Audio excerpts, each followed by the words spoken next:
저희가 조금 반복해서 내용을 지금 살펴보고 있는데요. 구원의 확신에 대한 내용인데 여러분들이 좀 잘 이해하기 위해서 말씀을 드립니다. 우리가 이제 성경을 읽고 또 수많은 책들을 이제 보게 되는데요. 그런 속에서 우리가 어떻게 올바른 것을 잘 이해하게 되면은 이제 그러한 것들을 잘 이렇게 소화하면서 읽을 수가 있고 또 읽을 수가 있기 때문에 우리가 다시 한번 좀 이 내용을 좀 더 명확하고 분명하게 이해할 필요가 있겠습니다.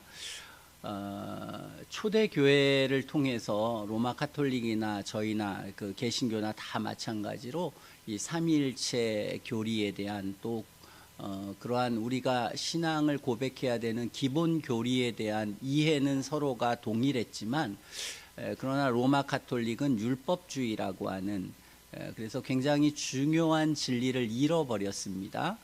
그래서 오늘 로마서 이 3장 우리가 말했던 1에서 3장 특히 이 3장에 대한 이신칭의의 교리를 그들은 이제 왜곡했고 오해를 했기 때문에 결국은 종교 개혁까지 일어나는 큰 변화가 있었습니다. 그만큼 어떤 그 신앙에 있어서 우리가 신앙의 길을 갈 때에 많은 사람들은 이렇게 율법주의로 이렇게 흐르게 된다는 것을 우리는 생각하게 됩니다.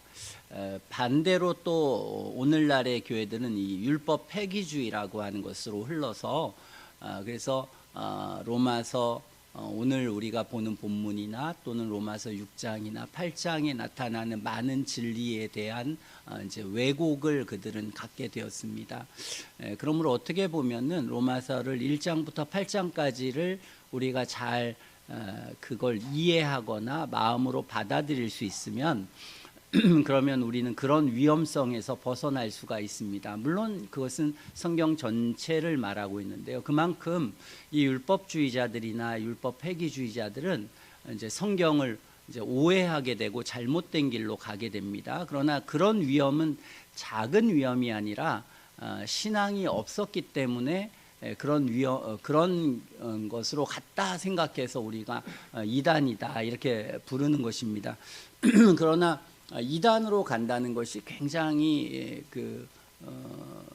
아주 쉽게 사람들은 이단에 빠지기 때문에 우리가 정통교리를 안다는 게 어렵고 우리가 정통교리를 이제 보존한다는 것은 우리가 거듭나고 하나님의 백성이 되어야만 이 정통교리를 유지를 할 수 있기 때문에 그래서 우리가 정통교리를 끊임없이 배워서 우리 자신이 변화될 수 있도록 진정한 회심을 경험해야만 우리는 정통 안에 거할 수 있고 회심하지 않으면 어떻게든 인간은 율법주의로 가든지 율법 폐기주의로 갈 수밖에 없다라고 하는 것을 우리가 이제 알아야 하는 것입니다.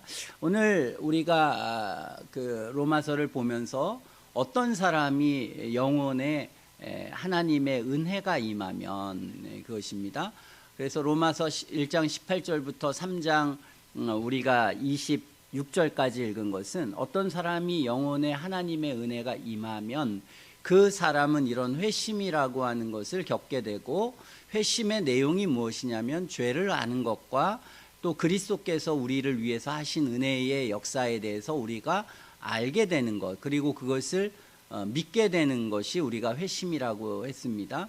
이런 회심이라고 하는 것은 이러한 죄를 깨닫는 것과 그리스도를 믿는 것이라고 하는 것은 성령의 은혜를 통해서 우리가 주어진다는 것입니다.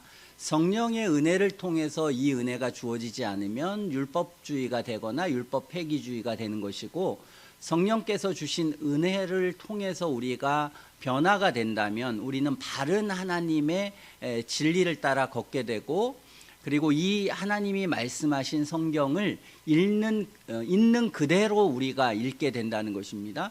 성경을 있는 그대로 읽게 되는 것이 정통이고 성경이 있는 그대로 읽혀지지 않는 것이 이단이라고 그렇게 말하면 그것은 정확한 그런 그 정의가 될 수 있겠습니다.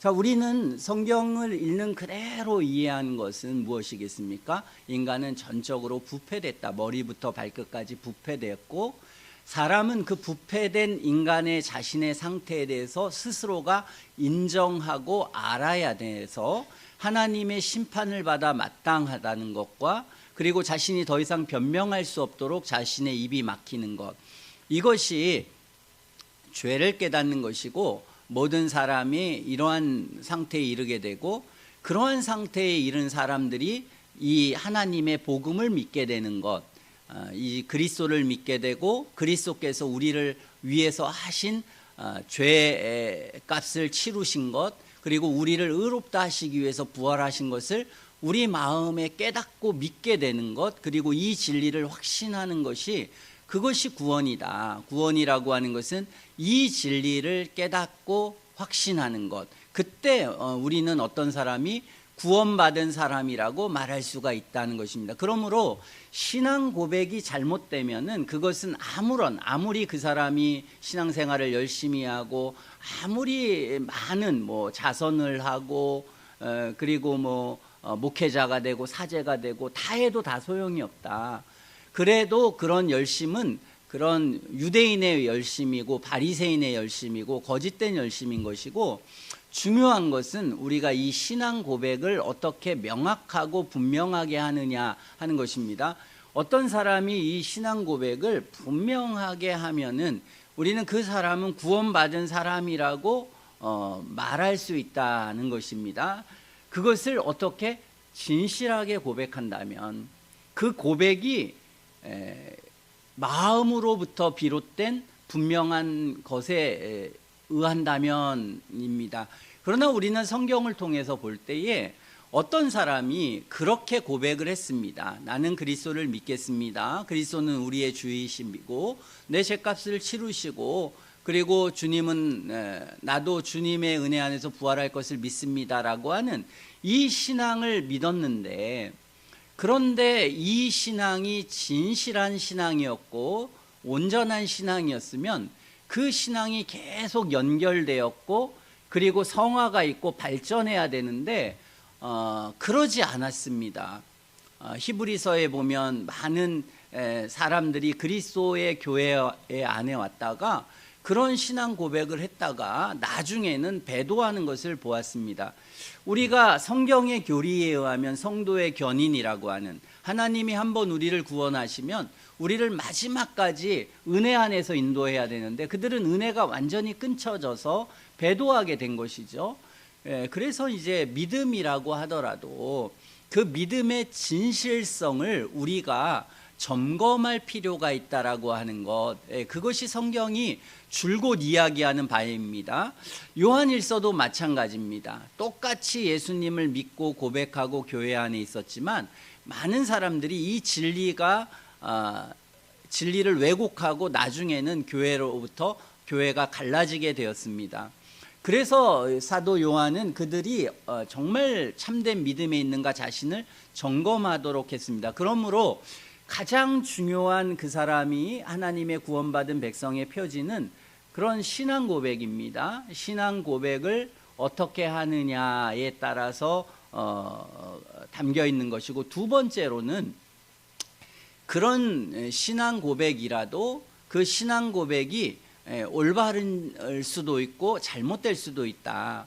사람이 마음으로 믿어 의에 이르고 입으로 신의 구원에 이르지만 사람이 마음으로 믿는 게 아닐 수가 있다. 마음이라는 것은 인격의 전체적인 중심으로 참되게 깨달아서 그리스도를 믿는 것인데, 그들은 참되게 자신이 믿음에 확신이 생겨서 그것을 믿는 것이 아니라 여러 가지 다른 어떤 이유 때문에 다른 동기에 의해서 그리스도를 믿었기 때문에 그들은 참 믿음이 아니었다는 것을 성경이 말하고 있습니다. 그러므로 성경은 내 믿음이 진실한 믿음인 것인가 거짓된 믿음인 것인가라고 하는 것을 신앙의 내용을 통해서 첫 번째로 점검하고, 그런 다음에는 두 번째로 그 사람의 신앙의 열매를 통해서 그들을 점검하도록 되어 있습니다. 그래서 성경은 많은 부분에 있어서 그것을 점검하라, 우리의 신앙의 내용뿐만이 아니라 그 신앙은, 믿음은 어떠한 경향성을 가지고 어떤 열매를 가지고 어떤 성격을 나타내게 되어 있다. 그래서 하나님이 주신 믿음이라고 하는 것은 그런 것을 드러낼 것이고, 그것이 아니라 인간이 갖게 되는 스스로의 믿음이라고 한다면 그런 열매를 갖지 못하게 될 거다. 이단들도 보면은 찬송도 하고 기도도 하고 헌금도 하고 헌신도 하고 열심히 교회 봉사도 하고 얼마나 그들도 전도를 열심히 하는지 모르겠습니다. 그들이 전도할 때 보면 우리 정통교인들보다 더 열심히 저 멀리도 가고 선교도 하고 뭐 그러면서 굉장히 열심으로 전도하지 않습니까? 그들은 뭐 병원에 가서도 전도하고 뭐 노방에 가서 뭐 찬송도 하고 뭐 요즘 신천지들 보면은 보통 열심이 아닙니다. 그렇게 하는 열심이지만 그들의 믿음은 거짓된 믿음이다. 그러므로 그들의 믿음이 아니라 이것이 진실한 믿음이라고 한다면 그런 진실한 믿음에는 어떤 표지가 있다라고 하는 것을 성경은 많이 말하고 있습니다. 그러므로 성경의 수많은 표지들을 우리가 이제 보면서 그것을 점검하고 그리고 자신을 돌아보고 자신의 체험과 자신의 신앙과 이런 것들을 이렇게 체크하고 점검하면서 우리는 확신에 다다르게 되는 것입니다.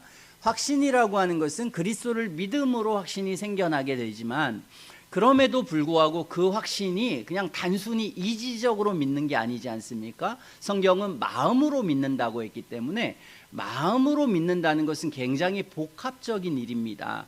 그리고 그것은 굉장히 풍성한 일이기 때문에 그것들을 점검하는 것은 그냥 간단하고 단순한 문제가 아닌 것을 이야기하고 있습니다. 그러므로 신앙의 내용을 믿는 것은 우리가 쉽게 점검을 할 수 있지만 그러나 그것이 실제적으로 어떠한 열매를 맺는다라고 하는 것을 점검하는 것은 굉장히 복잡하고 어려운 일이라고 할 수 있겠습니다.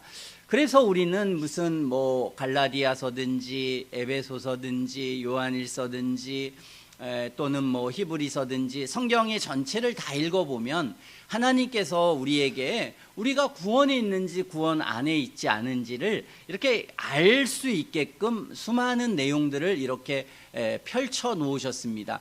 그러므로 구원받은 사람들이 왜냐하면 주님을 마음으로 믿어서 우리의 인격과 삶 전체에 그것이 드러나기 때문에 우리의 인격과 삶 전체를 이렇게 자세히 보아서 은혜 있는 사람의 인격과 삶 그리고 은혜 밖에 있는 사람들의 인격과 삶을 이렇게 구분해 놓은 것이죠. 구분해 놓아서 우리 자신이 은혜 안에 있는지 은혜 밖에 있는지 알 수 있게 그렇게 하신 것입니다. 자, 이럴 때에 우리는 그 구원을 우리가 점검할 수 있고 점검해야 된다라고 하는 것을 우리가 성경에서 배우게 되는 거죠. 고린도후서 13장에 보면은 너희가 믿음에 있는가 너희 자신을 시험하고 너희 자신을 확증하라고 그랬습니다. 너희가 믿음에 있는지 너희 안에 그리스도가 계신지 너희 자신을 시험해 봐라. 너희 자신을 확증해 봐라 그랬습니다. 왜 시험하고 확증하라고 말했을까요? 고린도 교회에 믿는다고 하는 많은 사람들이 믿는 사람처럼 행동하지 않는 사람들이 너무 많았습니다. 그러므로 사도는 그들의 문제가 무엇인지 하나님의 백성의 표지가 무엇인지를 쭉 설명한 다음에 너희 자신을 시험하고 확증하라고 했던 것입니다. 그러므로 우리 자신이 믿음에 있는가 시험하고 확증하는 것은 자연스러운 일입니다. 그것은 마땅히 해야 될 일이라 이렇게 생각할 수가 있겠습니다. 마태복음 7장 21절 이하에도 보면 주님이 나더러 주여 주여 부르는 자마다 다 천국에 들어갈 것이 아니고 하나님의 뜻대로 행하는 자라야 들어가리라 그랬습니다. 거기에도 예수님을 주여라고 부른다고 해서 다 천국 백성이 아니다. 주님의 뜻대로 행해야 된다. 다시 말해서 우리가 진실하게 구원받고 진실한 믿음을 가졌다면 그 사람은 어떠한 행위가 변화된 행위가 있을 것이다. 그러시면서 주님은 주의 이름으로 선지자 노릇하고 기적을 행하고 수많은 일을 하더라도 내가 그날에 너 모른다 할 수가 있다는 것입니다. 그러므로 주님이 우리에게 말씀하신 것은 어떤 열심이나 선지자가 되거나 무슨 선교를 하거나 무슨 전도를 하거나 희생을 하거나 이런 게 중요한 게 아니라 하나님이 주시는 어떤 뜻이라는 게 있다는 것입니다. 그 뜻, 그 거룩함, 그 거룩함이라고 우리는 부르는데 그 거룩함이 없이는 아무도 주를 보지 못한다는 것입니다. 그러므로 어떤 사람이 진정한 신앙 고백인지 거짓된 신앙 고백인지를 점검할 때는 보통 우리가 그 거룩함이라고 하는 것을 우리가 점검하게 되어 있습니다. 마태복음 25장 31절에도 보면은 거기에 천국 갈 사람과 지옥 갈 사람을 둘로 양과 염소를 이렇게 구분했습니다. 그랬을 때 주님은 그 사람의 어떤 행실을 통해서 그 사람의 구원을 점검하도록 하셨습니다. 여기에 보면 그런 점검을 할 때 그냥 주여 하면 구원받는다든지 그냥 신앙 고백을 하면 구원받는다든지 그렇게 하지 않고 구원의 점검을 할 때는 보통 행위나 아니면 마음의 상태 또는 그런 열매 보통 이런 것들로 그를 점검하도록 했습니다. 고린도전서 6장 9절 이하에도 보면 불의한 자가 하나님 나라를 유업으로 받지 못할 것을 너희가 알지 못하느냐 하면서 죄된 사람들의 삶의 표징, 그 다음에 하나님의 백성이 살아가는 삶의 표징에 대해서 이렇게 나누어 놨습니다. 갈라디아서도 보면은 율법주의에 대해서 말하고 율법 폐기주의에 대해서도 함께 말하면서 갈라디아서 5장에 보면은 하나님의 백성의 특징이 있는데 그것은 육체의 소욕도 있지만 성령의 소욕을 주셔서 서로 싸워서 자기의 욕망대로 살지 못하도록 하나님 우리를 제어하셔서 우리의 성령의 열매가 맺도록 하나님 하신다. 그래서 열매, 성령의 열매라고 하는 표시를 주셔서 그 열매를 통해서 우리가 구원받았는지 구원받지 못했는지를 점검하도록 했습니다.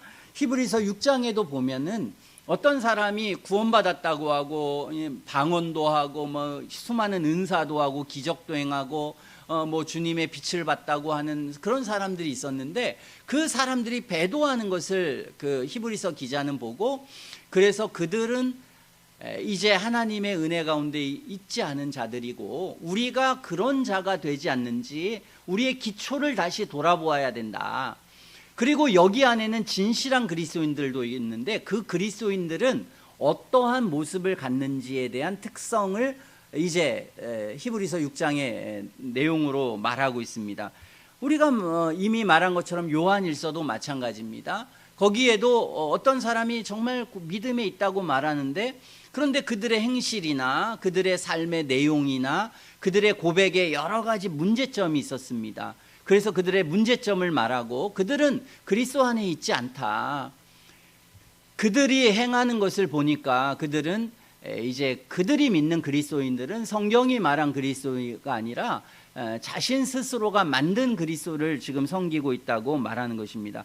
그러므로 우리가 우리의 신앙을 점검하는 것은 굉장히 자연스러운 일입니다. 당연히 점검을 해야 합니다.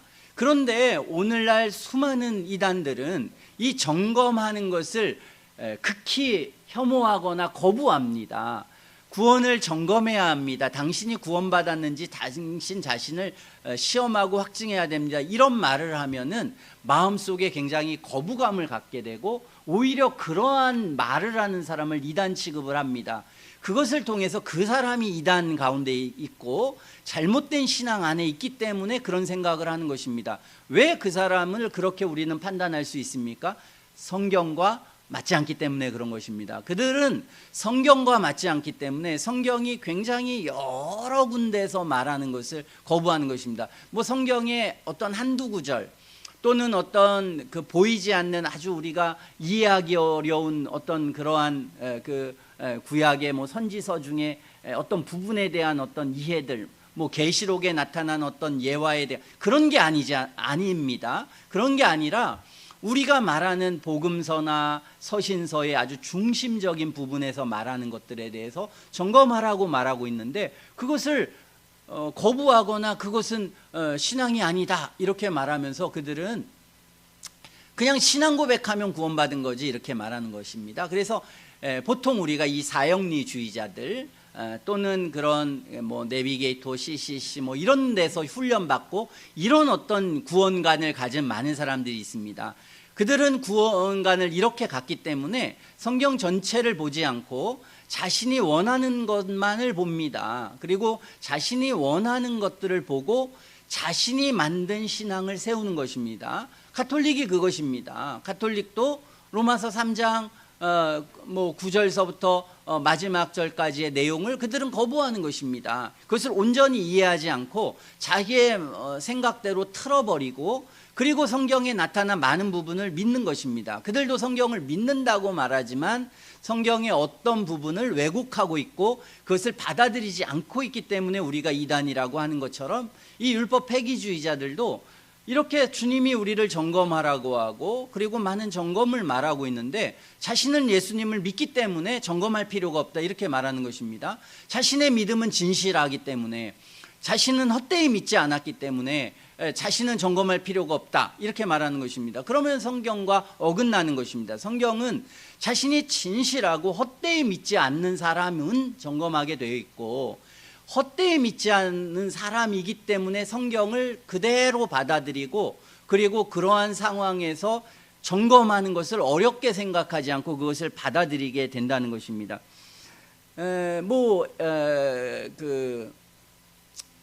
로이드 존스도 설교를 하면서 스코틀랜드의 이 산데만주의라는 것을 말했습니다. 이 산데만주의라는 것은 사형리주의자들과 거의 비슷한 것인데요. 그들은 우리가 믿음을 가질 때 그 내비게이터 사람도 그런 말들을 많이 합니다. 믿음을 가지고 그럴 때에 우리가 어떤 역사적 예수, 역사적 사실에 대한 고백만 하면 된다. 여기에 어떤 마음이라든지 여기에 어떤 감정이라든지 어떤 행위라든지 이런 것들에 대해서 생각할 필요가 없다라고 말하면서 그들은 이 이시적 사실, 자신의 구원을 점검할 때나 구원받을 때나 그냥 이지적 역사적 사실에 대한 이성적 고백 그리고 이성적 역사적 내용을 받아들이는 것, 이제 이것이 구원이고 라고 생각합니다. 이들의 문제는 이미 잘못된 신앙을 가지고 있기 때문에 바른 신앙에 대해서 잘못됐다고 말합니다. 그래서 그들은 그렇게 자신을 점검하는 것, 거룩함이 없이는 주를 보지 못하는 것, 이런 내용을 말하면은 이걸 율법주의라고 말합니다. 그래서 그들은 율법주의가 뭔지 모르면서도 율법주의라는 말을 씁니다. 그래서 우리가 많은 그런 위선자들, 거짓된 신앙들, 잘못된 신앙인들을 만나서 우리가 자신을 점검해보고 자신을 시험해야 된다라고 그들을 이야기하면 그것을 압박으로 여깁니다. 사실은 압박으로 여기는 게 아니라 주님의 사랑의 음성으로 듣고 그걸 진지하게 살피게 됩니다. 왜 그렇게 될까요? 그들이 구원을 중요하게 여기기 때문에 그리고 천국과 지옥을 믿기 때문에 굉장히 그것을 중요하게 여깁니다. 그러나 그러한 사람들은 잘못된 신앙을 가지고 있기 때문에 그러면 굉장히 압박으로 느끼고 불편한 것으로 느낍니다. 주님의 음성이라도 사랑으로 느끼지 않고 이것을 굉장히 나를 억압하고 있다고 느끼게 되는 것입니다. 하나님의 선지자들 이사야나 예레미야가 이스라엘 백성들의 멸망을 놓고 너희들이 진실한 회개를 해야 되고 돌이켜야 되고 너희들이 이렇게 사는 게 하나님의 백성이 아니라 겉으로 할례 받는다고 할례 받는 게 아니라 이런 말을 했을 때 이스라엘 백성들은 그걸 욕으로 여겼습니다. 그러나 선지자들은 그것을 욕하려고 한 게 아닙니다. 그들을 구원하려고 하는 하나님의 진실한 음성을 말할 때 불편하게 여겼습니다. 그러나 그들은 위선자들, 거짓 선지자들이 막 이야기할 때 너희들은 이스라엘 백성들이라 괜찮아, 평안에 안전해 할 때는 그걸 사랑으로 여겼고 좋은 것으로 여겼습니다. 그렇듯이 이러한 잘못된 신앙을 가지게 되면은 정상적인 하나님의 사랑과 하나님의 은혜를 억압으로 여기고 불편한 것으로 여기거나 이해하지 못하는 그런 경향성으로 나가게 되는 것입니다. 그래서 많은 사람들이 청교도 책을 읽지, 청교도들의 경건한 목회자의 책들을 계속해서 꾸준히 읽지 않는 아주 근본적인 이유 중에 하나는 그들의 신앙이 이렇게 율법 폐기주의적인 신앙이라든지 이런 잘못된 신앙이 있기 때문에 이런 점검을 하기 싫어하고 이 점검하는 것을 뭔가 자신의 확신을 자꾸 없애버리는 것으로 생각하는 것입니다. 그래서 이러한 사람들은 뭐 구원의 확신을 잃어버리게 된다 이렇게 되면 그런 식의 어떤 잘못된 논리를 가지고 비판을 하게 됩니다. 그런 식으로 성경 말씀을 통해서 구원의 확신을 잃어버리는 것을 두려워한다면 그게 정상적인 신앙이겠습니까? 그 이유는 자기가 천국 갈지 천국 가지 않을지를 성경이 말해주는데 그걸 무시한다? 그게 합리적입니까? 왜 그런 현상이 일어나겠습니까? 그들이 믿지 않기 때문에, 믿지 않아서 그런 것입니다. 성경의 일부분만 믿고 일부는 믿지 않아서 마음속에 자신이 원하고 자신이 감당할 수 있는 것을 믿는 것입니다. 인간은. 그리고 하나님의 신적인 은혜가 있어야 신적인 하나님의 말씀을 전체를 받아들일 수가 있는 것입니다. 그러나 하나님의 신적인 중생의 은혜가 없었기 때문에 그들이 말하는 회심은 인간적인 회심, 인간적 신뢰이기 때문에 열매가 나타나지 않고 참된 삶의 변화가 나타나지가 않게 되는 것입니다. 성경은 우리가 구원을 받는 것, 또 구원의 확신을 갖는 것을 쉬운 것으로 여기지 않습니다. 쉽지 않은 것입니다. 이 영혼이 변화되는 진정한 회심과 그리고 그리스도를 믿는 이 과정이라고 하는 것은 굉장히 어려운 과정이고, 우리가 그렇게 구원받은 사람이 또 구원받았는지를 자기가 확인하는 그 과정도 결코 쉽지 않은 과정이라고 하는 것을 우리는 생각해야 합니다. 주님도 주여 주여 부르는 자마다 이렇게 하면서 산상수훈 마지막에 모래 위에 지은 집과 반석 위에 지은 집을 말했습니다. 그래서 어떤 사람이 열심히 신앙생활을 하더라도 그의 신앙이 모래 위에 지었다면 그것은 다 어느 때 무너진다. 하나님의 심판을 견딜 수가 없다. 그러므로 반석 위에 지어져야 된다라고 주님은 그렇게 말씀하신 것입니다. 웨스민스터 18장 3장에도 사망에도 이 틀림없는 확신이라고 하는 것은 믿음의 본질에 속하지 않는다 그랬습니다. 어떤 사람이 구원받아도 구원의 확신이 없을 수 있다, 그 말을 한 것입니다. 반대로 어떤 사람은 구원받지 않았는데 확신은 강할 수 있다. 이 두 가지를 우리에게 다 말하는 것입니다. 그러면서 말하기를 참된 신자는 오랫동안 기다리며 많은 어려움으로 갈등을 겪고 나서야 비로소 그런 확신에 도달할 수 있다. 이들은 이렇게 말했습니다.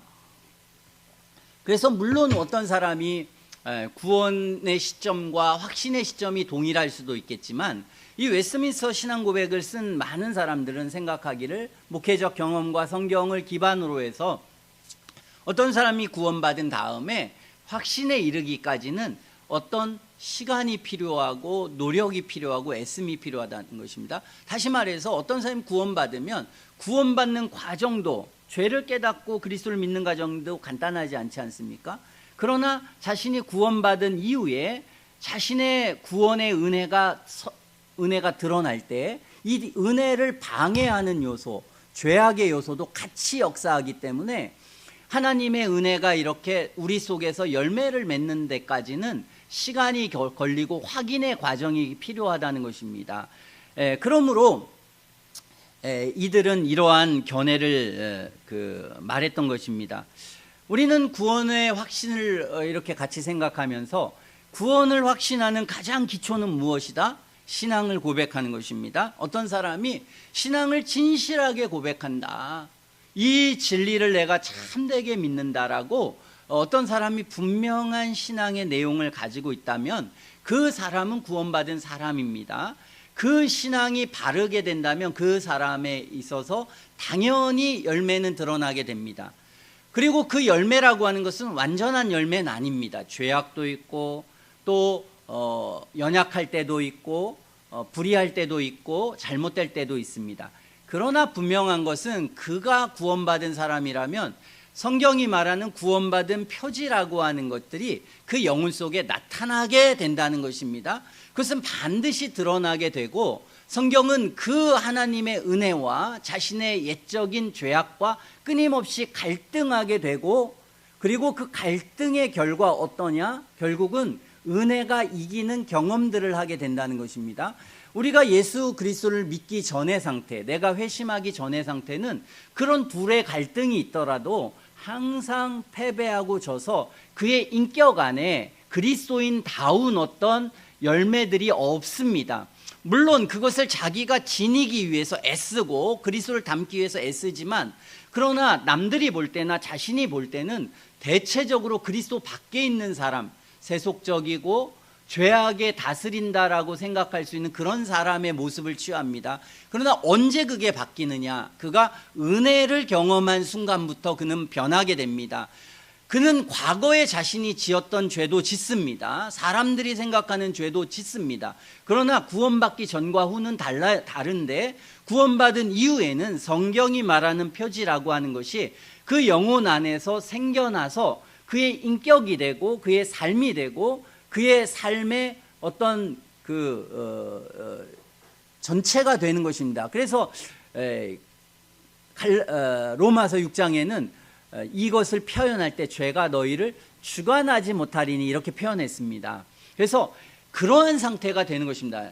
그리스도 밖에 있을 때는 죄가 주관하는 상태라고 한다면, 그리스도 안에 있다면 죄가 주관하지 않는, 주관할 수 없는 상태가 됩니다. 주관하지 못한다는 것은 죄를 안 짓는다 그 말은 아닙니다. 죄가 있고 연약이 있고 부패가 있지만, 죄가 주관하지 않고 하나님의 은혜가 자신을 주관하게 되는 그런 은혜로운 하나님의 역사가 그에게 시작된다는 것입니다. 그것이 아무리 미미하든 아무리 크든 그것을 이제 알게 되는 것입니다. 그러므로 우리가 원초적으로 구원의 확신이라고 하는 것은 내가 예수님을 진실하게 믿을 때에 우리는 확신을 하게 되는 것입니다. 내가 성경이 말한 대로 이 죄라고 하는 걸 깨닫고 그리스도를 진실하게 믿으면, 그러면 나는 구원받은 사람입니다.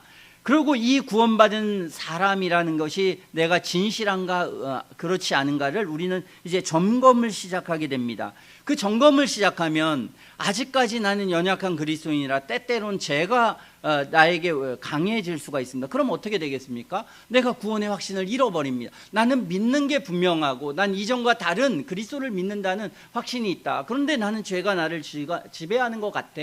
그러니까 확신이 사라지게 됩니다. 그런데 이제 언제는 또 죄보다는 내가 은혜가 나를 지배하는 모습을 내가 취하게 됩니다. 그러니까 그는 다시 확신에 이릅니다. 여러분들이 루터 책을 읽든 번연의 그 생애를 읽든 에드워드의 생애를 읽든 로이드 존스의 생애를 읽든 제가 지금 말한 다 동일한 모습입니다. 브레이너드의 책을 읽든 다 그들도 그렇게 자신이 복음을 새롭게 느낀 다음에도 그런 낙담할 때가 있습니다. 내가 정말 구원받은 사람인지 낙담할 때가 있습니다.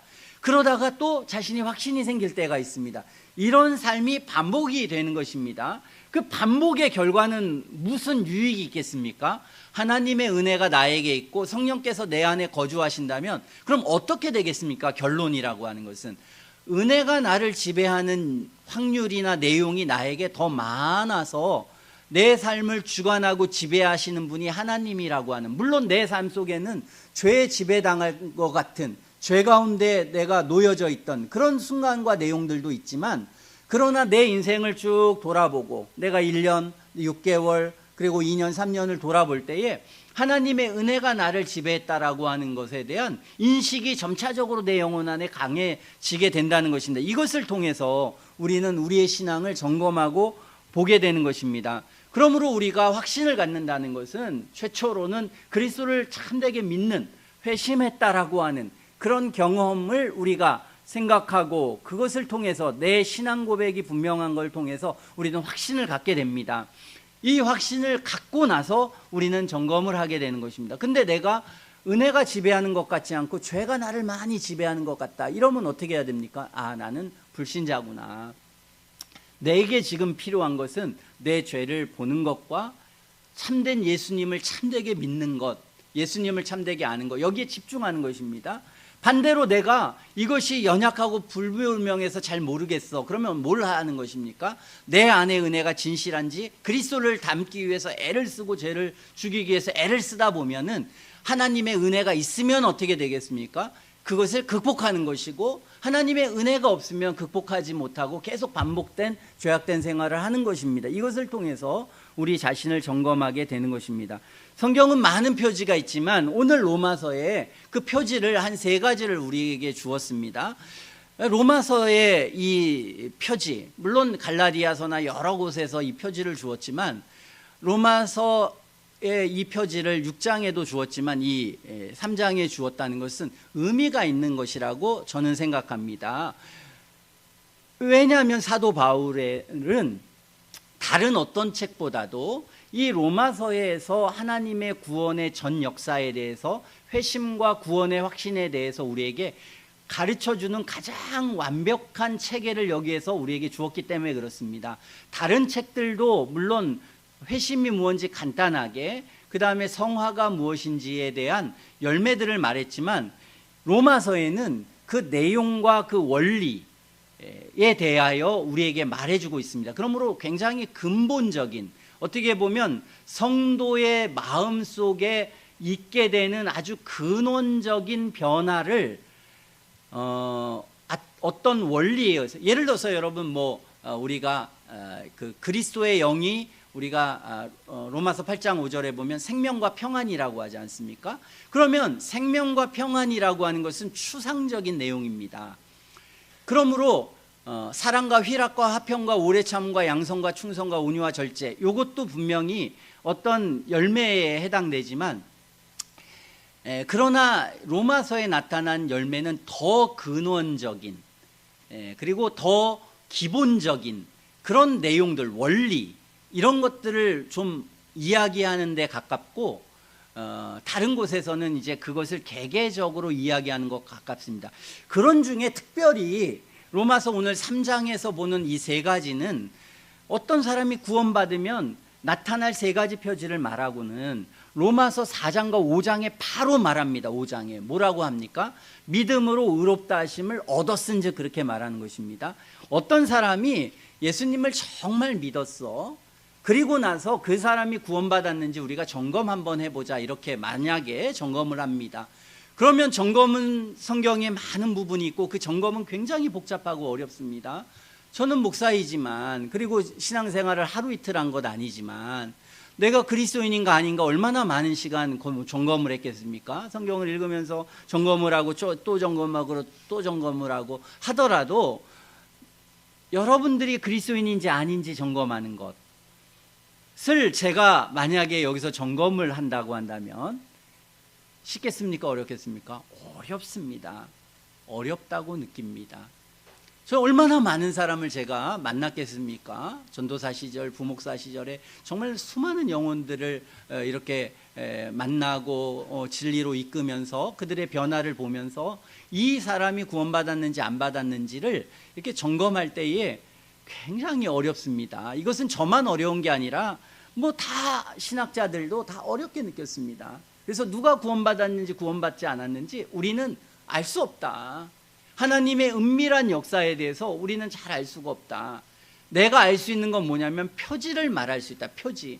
그래서 에드워드도 표지들을 말했고, 그 위대한 신학자든 번연이든 많은 찬옥이든 수많은 사람들도 그 표지를 말했지만, 그 표지의 전체적 내용은 일관성은 있지만, 그러나 그 표지의 세밀한 부분에 있어서는 굉장히 다른 부분을 많이 말하고 있기 때문에 굉장히 그 표지를 정확하고 분명하고 성경적으로 말한다는 것은 다 어려운 가운데 있었습니다. 쉽지 않은 것입니다.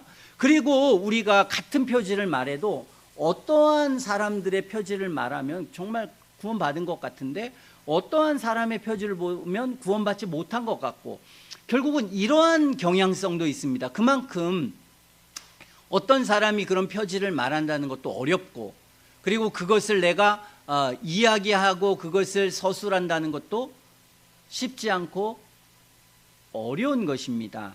그러므로 그러한 사람들, 저도 이제 청교도 책을 처음에 읽었을 때는 모두가 다 되게 경건하고 그리고 대체적으로 다 괜찮고 그런 줄 알았지만, 제가 이제 책들을 여러 번 읽으면서 또 수많은 책들을 읽으면서 이제 나중에 느끼는 것은 이것입니다. 어떤 청교도들은 그냥 다른 글들을 뺏겼다.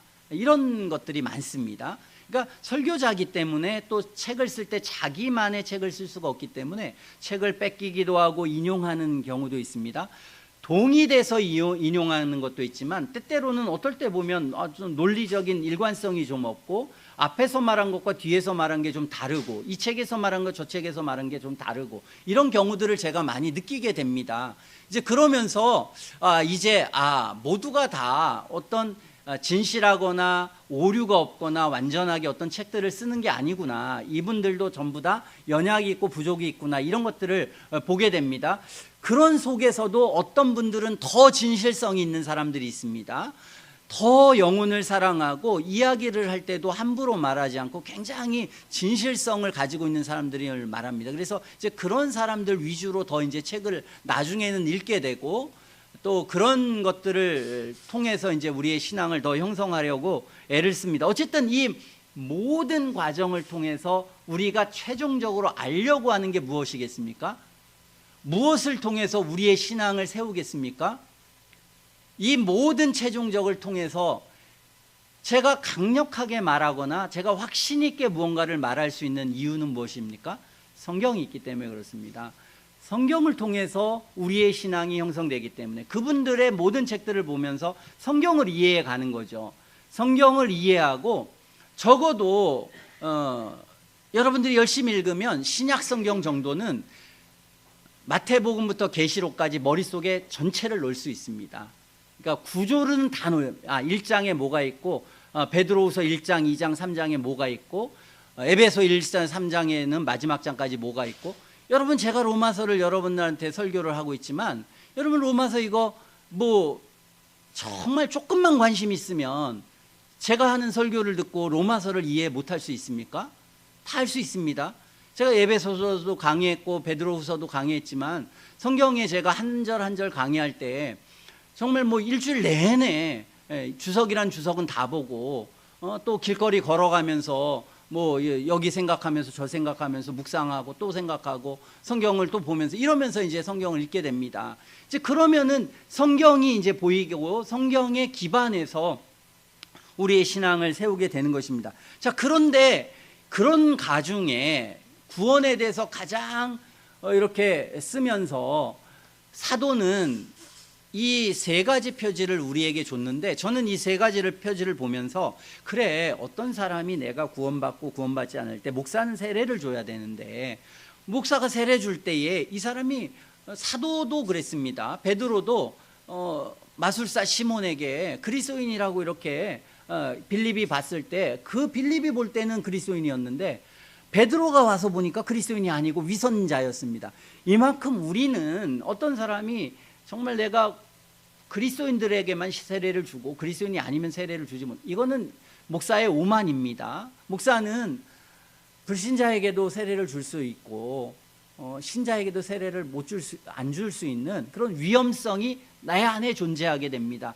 그러므로 어떤 이 그리스도인이라고 하는 표준을 내가 완벽하게 세워가지고 꼭 내가 이 구원받은 사람에게만 세례 주고 그렇지 않으면 세례 안 줄 거야 라고 생각하는 게 오만이고, 또 교회는 그렇게 할 수도 없습니다. 그것은 또 성경적이지도 않고 올바르지도 않습니다. 그러할 때에 어떤 사람을 세례를 줄 때에 좀 어떻게 고민하고 어떻게 생각하고 그에게 어떠한 열매를 이야기하는가, 또는 그가 어떻게 바라봐야 되는가, 어떻게 생각해야 되는가라고 할 때 굉장히 좋은 세 가지의 내용이 여기에 담겨 있다고 생각이 듭니다.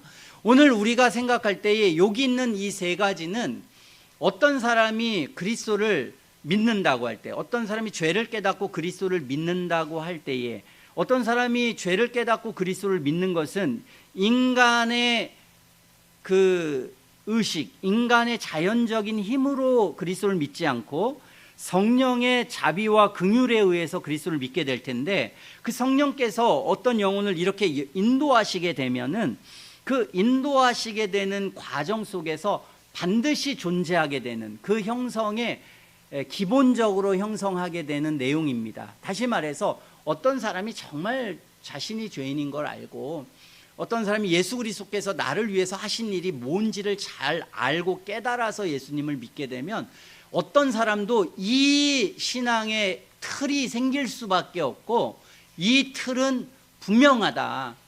그래서 이걸 보면 율법 폐기주의자나 율법주의자가 되지 않을 수 있는, 율법주의자의 가장 큰 특징이 뭡니까? 율법주의자의 가장 큰 특징은 자랑한다는 것입니다. 율법주의자들의 대체적인 특징은, 왜냐하면 구원받을 때 자기 의가 있었기 때문에 자신이 선하거나 아무리 그리스도의 은혜가 있어도 자기 안에 선함이 있다고 생각하는 사람들은 자기 스스로를 자랑하게 됩니다. 자신의 어떤 것들을 자랑하게 됩니다. 또한 율법 폐기주의자들, 예수님은 죄 때문에 고난받으셨습니다. 죄값을 다 치르셨습니다. 하나님께서 율법을 얼마나 중요하게 여기시는지를 예수님이 알려주시고 가르쳐 주셨어요. 그런데 율법 안 지켜도 돼, 율법을 지키지 않아도 돼 라고 하는 그런 의식을 가진 사람이라면 그 사람은 뭡니까? 율법 폐기주의자입니다. 그러니까 그 사람은 율법을 세운다는 게 아니라 율법을 폐기하는 거죠. 그래서 30절에 뭐라고 했습니까? 우리의 신앙은 율법을 어떻게 한다? 굳게 세운다는 것입니다. 그러므로 이 세 절 안에는 우리가 율법 폐기주의자로도 가지 않고 율법주의자로도 가지 않는 그런 안전책, 어떤 사람이 참된 신앙은 고백을 한다라고 한다면 이 세 가지 특성이 그 영혼 속에 역사하고 그 영혼 속에 남아있다는 것입니다.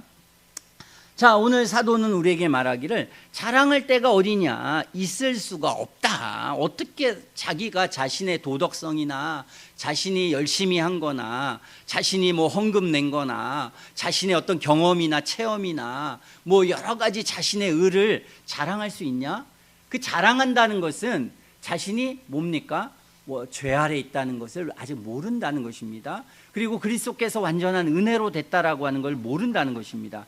그러므로 자랑할 때가 어디 있냐? 있을 수 없다. 무슨 법으로냐? 행위로냐? 오직 믿음의 법으로다. 그러므로 사람이 의롭다 하심을 얻는 것은 율법에 행위하지 않고 믿음으로 되는 줄 우리가 알기 때문에 믿음으로 되는 이 진리를 믿는 사람들은 자랑할 수가 없다는 것입니다. 믿음의 법은, 믿음의 원리는, 우리가 믿음을 가지고 있는 것은 그 마음 속에, 그 삶 속에 자랑을 패합니다.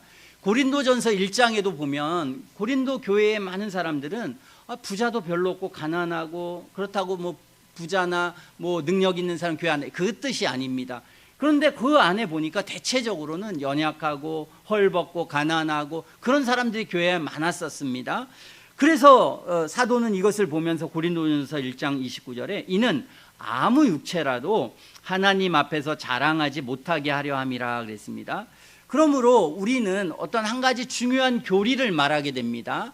어떤 사람이 자신의 체험이나 또는 자신의 어떤 신앙적 지식이나 신앙적 지혜나 어떤 자신의 가문이나 아니면 자신이 어떤 그리스도의 가정에 있다라고 하는 거나 자신이 어떤 율법적 행위를 많이 했다거나 열심을 했다거나 선교를 했다거나 이런 것들을 어떤 사람이 자랑하게 되면, 그리고 이 자랑이 그 사람의 주도적이고 삶에 많다면 그 사람은 어떤 사람이다?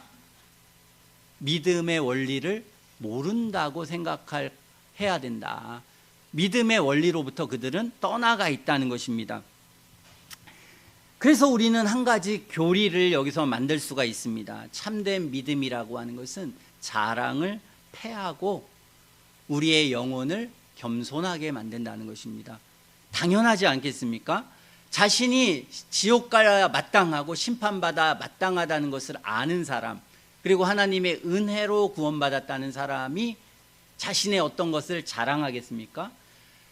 하나님 앞에서 살면 자랑을 할 수 없는 거죠. 사람은 모르니까, 사람은 내가 의로운 줄 알고 괜찮은 줄 아니까 자랑하게 됩니다.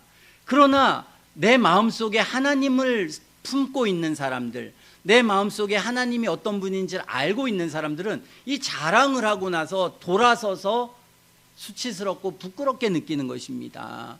내가 이 자랑하고 결국 이 자랑으로 사람을 속였네. 그리고 하나님 앞에 너무 수치스럽고 부끄럽네. 이것을 사람이 느끼게 되는 것입니다. 그러므로 그 위대한 바울도 나는 죄인 중에 괴수다.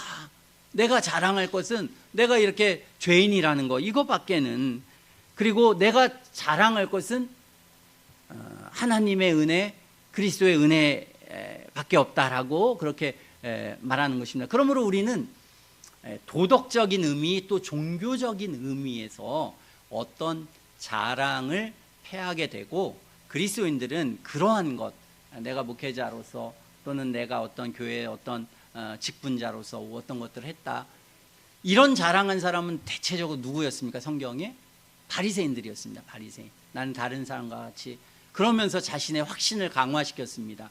그러나 그리스도인의 확신의 강화의 방법은 그게 아닙니다. 그게 아니라 자신의 죄를 점점 알고 그리스도의 은혜를 충만히 알게 되는 것이 자신의 확신을 강화시키는데, 바리새인은 그렇게 확신을 강화시킨 게 아니라 자기가 가지고 있는 열심과 은혜와 자신 속에 있는, 다 그들은 하나님의 은혜라고 말합니다.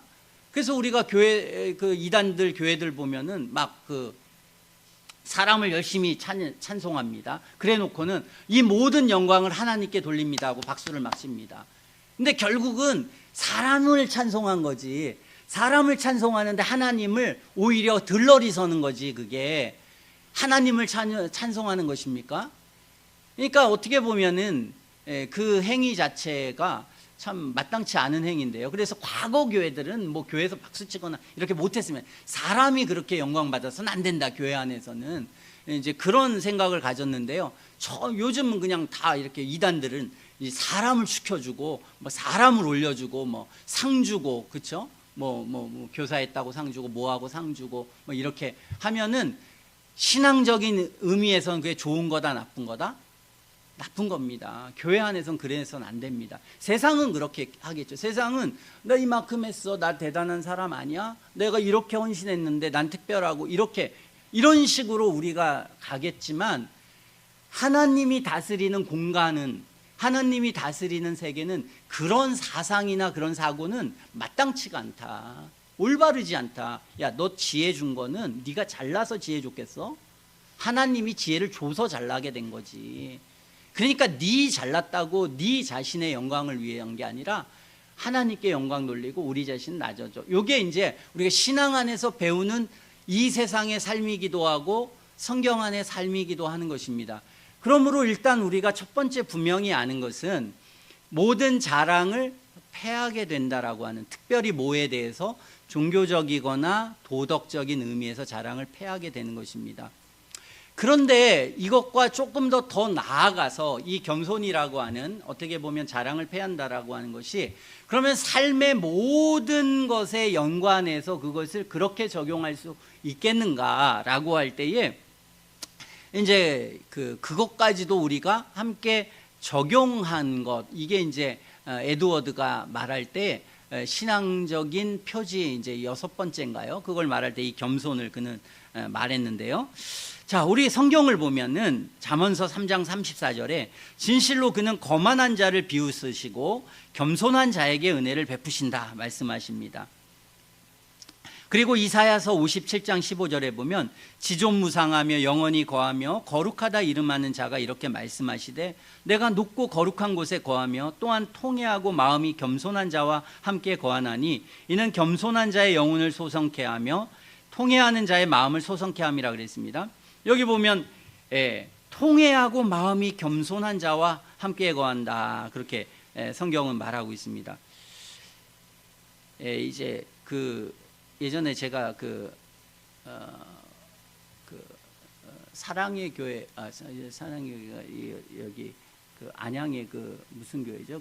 큰 통합측 교회에 있는데, 그 교회 목사님이 이제 순복음 교회 조용기 목사님 살아 있을 때 거기에 이제 강사로 갔습니다.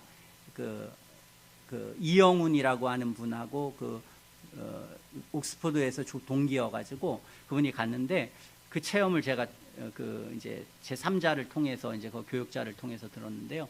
겸상을 못 한답니다. 겸상을 하더라도 이제 그 목사님이 가지고 있는 건 딱 그렇게 하고 뭐 같이 뭘 먹거나 이게 안 된답니다. 그리고 목사님이 딱 들어오면 모두가 다 미리 준비하고 전부 다 일어나서 이제 그렇게 하게 됩니다. 그래서 참 보통 이제 그런 어떤 정서와 내용이라고 하는 게 참 잘 이해는 되지 않습니다. 예를 들어서 성약교회인가요? 어디 뭐 그 교단이 있는데 거기는 이제 목사님이 이렇게 이제 있게 되면 전부 다 일어나게 됩니다. 다 일어나고 그 인사할 때도 일어나고 목사님 지나갈 때 일어나고 그래요. 근데 그들은 목사의 어떤 권위 때문 이런 어떤 그런 것 때문이 아니라 그냥 이제 교회가 어떤 권위가 없어지는 것. 그래서 이제 어떤 우리의 기본 원리 그렇지 않습니까? 부모님이 권위가 없어진 세대 아닙니까 지금?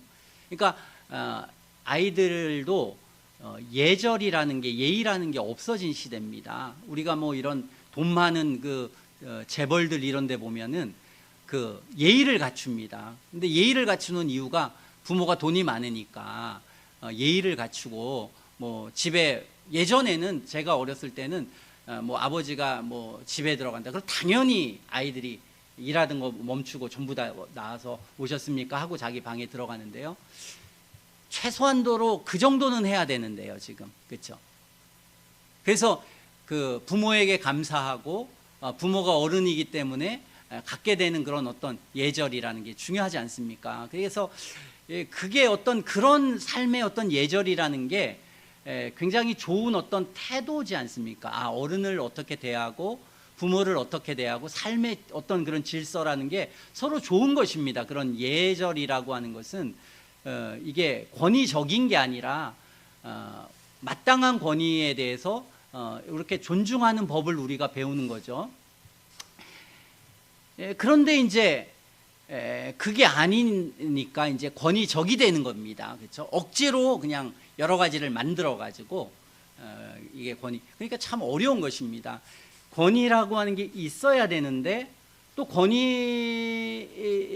없애서 이렇게 편하게 또 이렇게 부모들이든지 뭐 우리가 뭐 회사에서든지 이렇게 해주면 어떻게 됩니까? 나중에는 아무렇게나 해도 된다고 생각해서 선을 넘습니다. 도를 넘습니다. 그렇죠? 그러니까 또 이제 권위적이 돼 버리게 되는 거예요. 그러니까 참 이게 어려운 것입니다. 권위적이지 않고 그리고 권위를 그래서 그냥 권위를 부리지 말고 권위 있게 해라 그러면 뭐 인간이 뭐 어떻게 권위 있게 하겠습니까? 여기 악인들이 많은데 아무리 예수님이 선하고 의롭다고 해서 예수님 존중합니까? 존중하지 않습니다. 우리가 선하고 바르고 의롭게 한다고 해서 악인들이 그 권위를 다 내려놓는다고 해서 이 세상의 악인들이 그 권위를 존중할 것 같습니까? 아닙니다. 그러니까 참 이러한 것을 어떤 뭐 저는 부모로서 가정에서 참 이게 권위적이지 않고 그리고 권위가 있어야 되는데 참 그게 어렵습니다. 그리고 이런 것들은 시켜야 되는데 저는 집에서 하는 걸 보면은 거의 대부분 좀 행동은 제가 취하는 방법은 우리 자녀들이 여기 있으니까 제가 권위적으로 뭘 하는 건 거의 없다고 저는 느낍니다. 없고 항상 뭐 저나 집사람이 애들 눈치 보는 거. 오늘 지민이나 은민이나 하민이가 기분이 좋은가? 기분이 좋으면 말 한번 섞고 근데 말을 이렇게 해봤는데 얘네 기분이 나쁩니다. 그럼 제 방에 조용히 들어가서 그런 것 같습니다. 근데 이제 교육은 시켜야죠. 그래서는 안 돼. 너희들이 부모님의 마음을 살피고 그렇게 해야지. 부모가 애들의 마음을 살피는 게 아니라 거꾸로 돼야 되는 게 맞아. 그러니까 감정 표현도 아무렇게나 해서는 안 되고 그리고 언제나 애써야 되고 어떤 상대방에 대해서 우리가 할 때는 애쓰는 게 필요하고 참는 게 필요한 거고 노력하는 게 필요한 거지 그냥 자연스럽게 하면 뭐든지 다 어려운 거야. 그러니까 그런 어떤 내용은 필요한데 참 어려운 것입니다. 근데 어쨌든 우리가 이렇게 이제 권위적이거나 교만한 것, 이게 이제 같은 뿌리가 되는 것입니다. 참 이러지 않도록 우리 자신이 조심하는 것. 제가 이제 뭐 교회도 마찬가지입니다. 제가 권위적이지 않으려고 애를 쓰고 또 한편엔 교회에 권위를 가지려고 애를 씁니다. 여러분 당연한 것입니다. 목회자가 권위가 완전 바닥에 있다. 그러면 누가 어떻게 제가 책망하고 뭐라고 하고 또 목회자로서의 사명을 감당할 수 있겠습니까? 그러니까 권위를 갖기 위해서 이제 노력을 하는 것이죠. 뭐 권위를 갖는 뭐 최종적인 것은 목회자의 뭐 주님을 닮고 주님의 진리를 따라서 믿음을 따라서 살아가고 그걸 행동해야만 권위가 생기겠죠. 그건 마땅한 권위고 또 그 기반 하에서 그래도 우리가 지켜줘야 될 것은 지켜줘야 된다라고 하는 것을 교육하는 게 이제 함께 어우러지게 가는 것, 이제 이것이 필요하게 됩니다. 제가 부족하다고 느끼는 것은 오히려 뭐가 저희는 부족할까요? 어쨌든 우리는 고민해야 합니다. 이런 부분에서 서로가 고민하고 노력해야 합니다. 어쨌든 마태복음 5장 3절에 보면 심령이 가난한 자는 복이 있나니 천국이 저희 것임이라 그랬어. 천국을 말할 때 그 영혼의 가난함이 있어야 된다. 겸손함이 있어야 된다. 그것을 성경은 말하고 골로새서 3장 12절에도 너희는 하나님의 택하신 거룩하고 사랑하신 자처럼 긍휼과 자비와 겸손과 온유와 오래 참음으로 옷 입고 그랬습니다. 그래서 이 겸손이라고 하는 자신을 낮추는 것, 자신이 죄인이라고 하는 것을 아는 것, 그리고 하나님의 거룩성을 보고 그 거룩함에 나는 정말 미치지 못한다는 것, 그리고 부끄럽다는 것, 수치스러운 가운데 있다라고 하는 것을 그 영혼이 인식하고 그것을 아는 상태, 이게 그리스도인의 상태라는 것입니다. 그래서 우리의 안에는 인간은 근본적으로 교만합니다. 자신이 겸손하다고 느끼는 것은 자신의 원죄를 모릅니다. 모든 인간은 교만하고 뭐 열등감을 갖는 것도 교만의 표시입니다. 그리고 자기를 자랑하고 자기를 드러내고 자기를 높이는 것, 이게 이제 우리가 가지고 있는 기본적 속성입니다.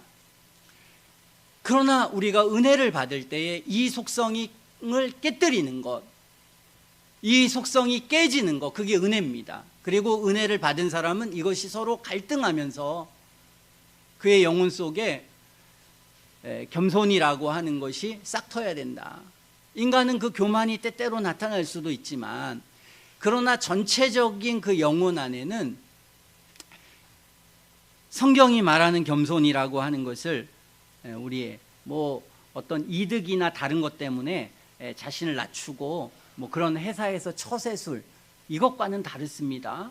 이것과는 다르게 우리는 이제 인간이 가지고 있는 근원적이고 근본적인 그 존귀함을 그 상대방과 내 자신도 가지고 있지만 스스로의 죄악과 부족함을 알아서 자신을 낮추는 형태로 생각하고 그렇게 행동하는 그런 상태가 이제 겸손이라고 하는 것인데요. 자, 그런 겸손이 매우 중요한 표지다. 그래서 에드워즈는 말하기를 겸손하지 않은 사람들은 그들이 어떤 신앙 고백을 하든 그들의 신앙 감정이 얼마나 높게 고양되었든지 간에 참된 믿음이 없는 사람이다, 그렇게 했습니다.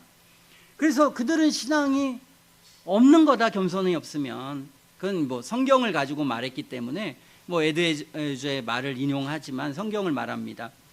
성경이 말하는 겸손은 자신이 심판받아 마땅하다는 것, 이걸 우리가 복음적 겸손이라고 합니다. 그래서 율법적 겸손은 겸손해야 돼, 내가 겸손하기 위해서 나를 낮춰야 돼 해서 그렇게 행동하고 말은 하지만, 그러나 마음속에는 교만을 가지고 있는, 이걸 우리가 율법적 겸손이고, 복음적 겸손이라는 것은 복음의 진리를 깨닫고 성령의 역사가 영혼 속에 역사해서 마음속에 자연스럽게 생겨나는 겸손이라고 하는 것을 우리가 복음적 겸손이라고 합니다. 그 복음적 겸손은 내가 심판받아 마땅하다는 것, 전적으로 무능하고 추악하고 혐오할 만한 그러한 심령을 가진 존재라고 하는 것을 우리 영혼이 인식하는 것, 그것을 아는 감각, 그것의 영혼의 인식, 그것을 우리가 복음적 겸손이라고 이렇게 말합니다. 이러한 하나님이 주신 은혜는 자신을 높이려고 하는 성향을 죽이고 자기 자신의 영광을 자발적으로 부인하게 됩니다. 겸손은 참된 믿음의 아주 본질적인 요소고, 믿음은 스스로를 높이려는 본능을 부인하게 하고 자존심과 영광을 거부하고 자신을 비우도록 그렇게 만듭니다. 그러나 이 사람은 본성적으로 자기를 의롭다고 여기고 높이려는 그런 강한 성향이 있고 매우 그게 강합니다. 그리고 그런 성향을 만족시키기 위해서 뭐 별의별 일을 다 합니다. 무슨 일이든지 어떤 어려움과 고생도 돈보다도 인간의 명예라고 하는 것, 이게 더 중요합니다. 그래서 이들이 명예, 어떤 인격 모독을 하면 뭐 못 견딥니다. 이게 더 못 견딥니다. 이러한 성향을 부인하는 것, 이것이 은혜가 역사하는 것이라고 하는 것. 그리고 위선자들이 실패하는 부분이 바로 이런 부분이라고 그렇게 에드워드는 말했습니다. 위선자들은 자신을 낮추지 못하고 교만하다, 그 특징이 보면 그들은 그들의 출생이나 나이나 도덕성이나 지위나 지식이나 지혜나 경험이나 열심, 희생, 이런 것들을 자랑합니다. 자신이 얼마나 거룩한지, 사랑과 믿음이 얼마나 많은지, 얼마나 선한지 자주 드러내고 자랑하는 사람들이 있는데, 더 나아가 자신이 겸손하는 것을 자랑하는 사람이 있다. 에드워드는 그랬습니다. 그래서 이제 율법적 겸손이라고 보는데요, 목회하는 중에 자기가 겸손하다고, 저도 이제 그런 이게 이렇게 해야 된다는 게 옳은 게 아닐까요? 그러면서 자신의 뭐 얼마나 죄를 많이 느꼈고, 자신이 얼마나 정말 벌레 같고 벌어짐만도 못하고 막 이런 말하는 사람들이 있습니다. 근데 그렇게 말하면 행동이 그렇게 나와야 되는데, 행동과 하는 것은 그것과 정반대로 행동합니다. 근데 말은 너무 쉽게 그냥 난 죄인이고 뭐 더럽고 추악, 이거 율법적인 겸손인데, 이런 사람 있죠. 이런 사람 많습니다. 근데 에드워드는 그렇게 느낀 것입니다. 어쨌든 이 교만의 영이 거듭나지 못한 사람들의 모습이다. 그는 신앙 감정에서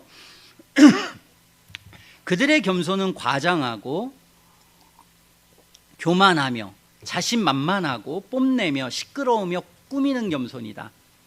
사람들로 하여금 자신의 겸손을 자만하게 하고 뽐내게 하는 것은 영적 교만의 본질인 것 같다. 이렇게 말하면서 교황의 예를 듭니다. 교황은 예배를 받음으로 자신을 높인다.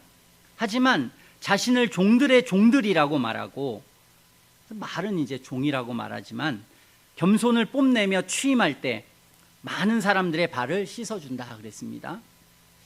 그런 위선적인 행동을 하지만 실제적으로는 사람들에게 찬미받기 좋아하고, 그리고 그 옷이나 뭐 그 행위나 이런 것들을 보면은 이게 교황은 정말 엄청 찬미받으면서 말은 이제 반대로 하게 되는 거죠. 이는 그런 그 율법적 신앙의 위험성과 잘못을 이야기합니다.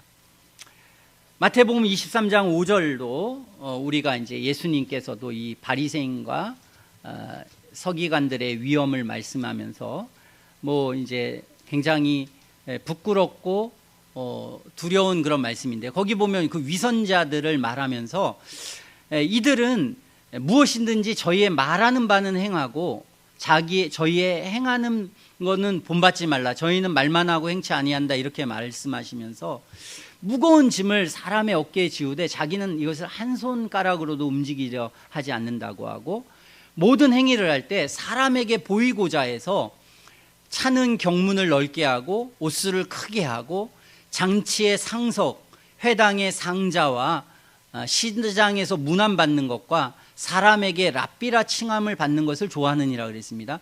제가 옛날에 어떤 목사님이 꼭 그 식사를 하면은 상석에 앉고 옆으로 자꾸 앉습니다. 목사님이니까 보통 상석에 자꾸 앉으라고 성도들도 고하는데 일부러 그래요.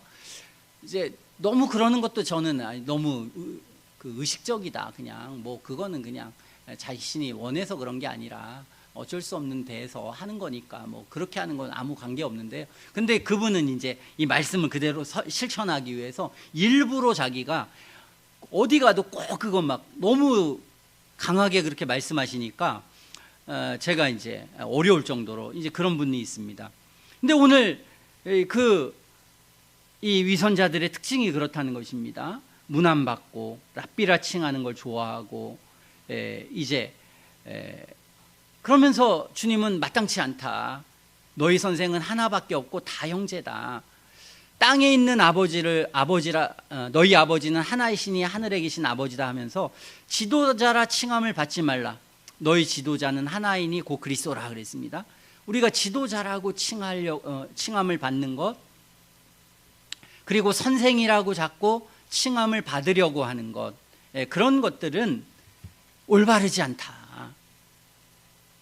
그러면서 너희 중에 큰 자는 너희를 섬기는 자가 되어야 하리라. 누구든지 자기를 높이는 자는 낮아지고 자기를 낮추는 자는 높아지리라 그랬습니다. 그래서 주님께서도 이게 위선자를 가를 때에 이 영혼의 겸손함을 우리에게 자주 말씀하셨다라고 하는 것을 우리는 생각하게 됩니다. 영적인 눈을 가진 영혼은, 에드워드는 말하기를 자신의 영적인 무능함과 사랑이 부족하다는 사실을 항상 불만족스러워하고 더 많은 지식과 사랑을 갈망하고 추구하게 된다. 그는 그렇게 말했습니다.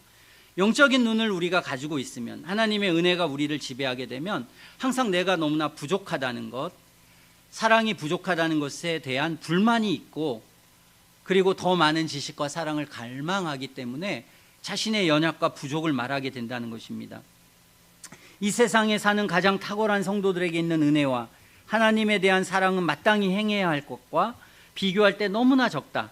그 속에서 성도는 자신에게 남아있는 부패성이 얼마나 큰지 알게 된다 그랬습니다. 자신을 낮추고 모든 사람을 공경하는 성향은 그리스도인의 특성 중에 하나다 그랬습니다. 자신을 낮추고 모든 사람을 공경하게 되는 태도, 이게 그리스도인들의 태도라는 것입니다. 교회에서든 학교에서든 직장에서든 그리스도인들의 태도는 다른 사람을 공경하고 자신을 낮추는 그러한 모습과 태도를 보여는 것, 이것이 성도들의 태도라고 하는 것, 성도들의 모습이라고 하는 것을 우리는 잘 기억해야겠습니다. 자신을 자랑하고 높이는 것, 이게 인간의 기본적인 본능이라고 말했습니다. 그리고 세상적이며 그것은 불신앙적인 것입니다. 여러분, 요즘 시대는 겸손이 미덕인 시대가 절대 아니지 않습니까? 조금만 높은 자리에 오면은 전부 다 이렇게 자랑하고 드러내고, 이게 오히려 미덕처럼 여겨지는 시대로 지금 변환되고 있습니다. 물론 자기가 낮춘 자리에 되고 위에 있는 사람한테는 굴복해야 하고 낮춰야죠. 그러나 이제 그런 사람들도 말하기는 자신을 표현해, 자신의 자랑이나 자신의 그걸 드러내야지, 이렇게 막 얘기합니다. 그러면서 자기한테 그런 건 또 못 견딥니다. 자기한테는 굉장히 겸손하게 해야 되는데 너가 다른 데 가서는, 다른 데서는 뭐 이러니까 이제 밑은 완전 무질서해 버리게 만들고 자기만 그냥 권위를 갖는 게 오늘날의 세대고 인간의 이제 모습입니다. 그러므로 우리는 그런 세대, 자기 사랑이라는 이름으로 교만을 찬미하는, 여러분, 저희나 여러분들이 그런 시대에 살고 있지 않습니까? 뭐 연예인들 나와서 뭐 춤추고 뭐 노래하고 이런 사람들 나와서 인터뷰하는 거 보면 완전히 자기 사랑에 겨워 있습니다. 그래서 자기가 얼마나 대단한지, 자기가 얼마나 위대한지 뭐 이거 드러내고 그거 말하고 자기에 취하고 빠져 있는 게, 그리고 그것을 추구하는 게 인간의 모습입니다. 참 그걸 우리가 오늘 TV에서 보고 그걸 추구하는 거 아닙니까? 오늘날의 삶이. 그리고 얼마 전에도 제가 말씀했지만 무슨 야구선수 부인인가요? 미국에서 막 화장실이 몇 개고 수영장이 있고 뭐 있고 막 이러면서 뿌듯하게 그걸 자랑하지 않습니까? 그래서 한국에도 내 집이 있는데 송도 어디에 작은 집이 있다, 작다, 얘기하기 부끄럽다, 몇 평이냐 했더니 나중에 65평이다. 극단적이긴 하지만 굉장히 실제적으로 우리가 TV에 나오면서 사람들이 부러워하고, 그리고 그게 어때?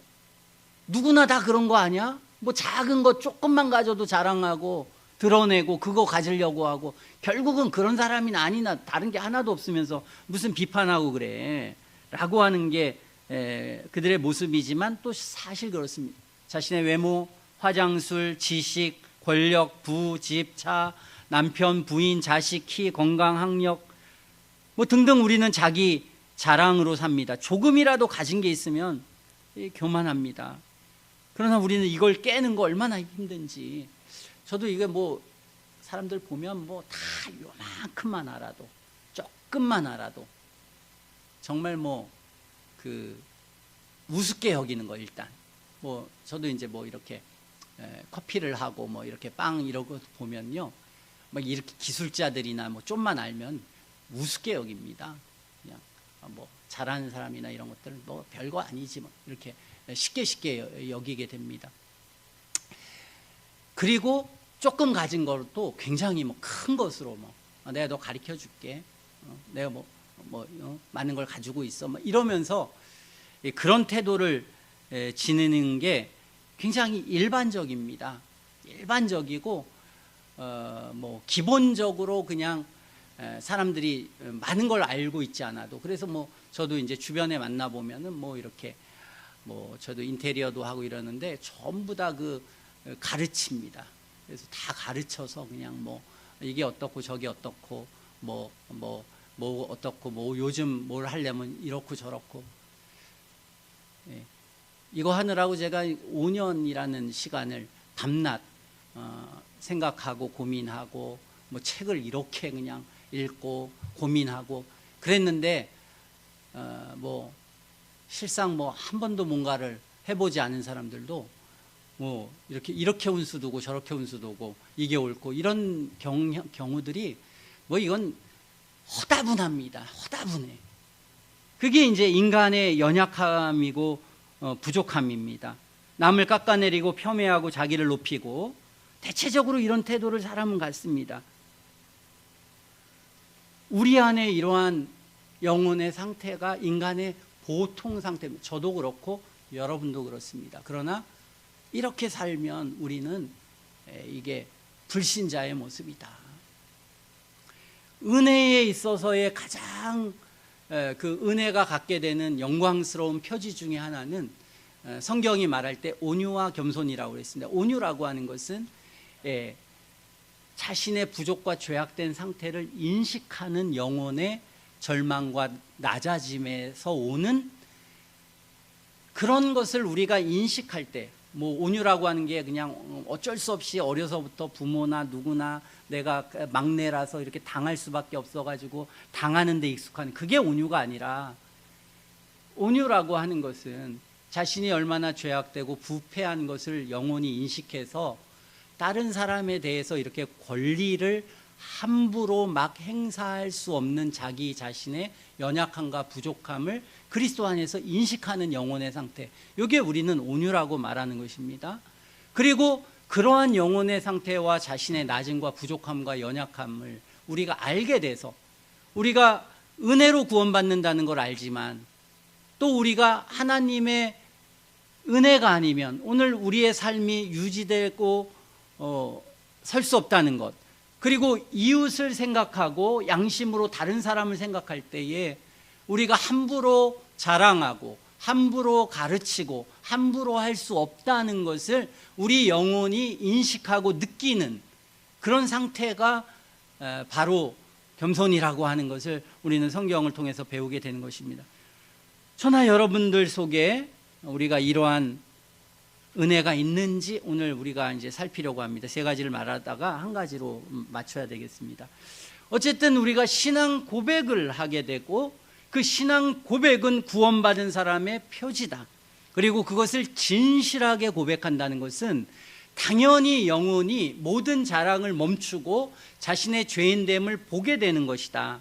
그게 언제 우리에게 보게 되냐면 회심할 때에 어떤 영혼이 강력하게 내 죄악과 부패를, 내 본성의 부패와 연약함을 인식하게 되고, 그리고 하나님의 은혜와 사랑을 강렬하게 영혼 속에 느끼게 될 때에, 그럴 때 영혼 속에 뭐가 생긴다?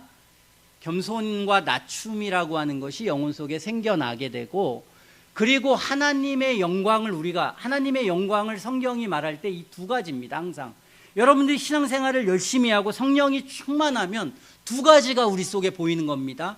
하나는 하나님의 거룩하심 때문에 우리가 죄인이라는 것과, 또 하나는 그럼에도 불구하고 하나님이 우리를 은혜와 긍휼로 사랑하셨다라고 하는 것이 우리 영혼 속에 느껴지는 그런 하나님의 은혜의 역사입니다. 그런 은혜를 받으면 영혼 속에 가장 우리 속에 나타나는 열매 중에 근본적인 근원적인 아주 중요한 열매는 이러한 자신을 낮춰줌과 겸손함이다 라고 하는 것을 저희가 생각해야 합니다. 한 주 동안 우리가 살아갈 때에 우리가 이것을 잘 점검했으면 좋겠습니다. 이번 주를 살 때에 내가 이 복음적 겸손이 있나, 내 마음속을 생각할 때에 내 마음의 근원적인 영혼 안에는 그런 하나님이 주신 은혜가 있고 그것이 우리의 삶에 어떻게 드러나고 나타나는가, 이런 것들을 우리가 잘 살펴서 2주간에는 우리 자신의 겸손함, 이것을 살피고 고민하는 한 주간 되었으면 좋겠습니다. 기도하겠습니다.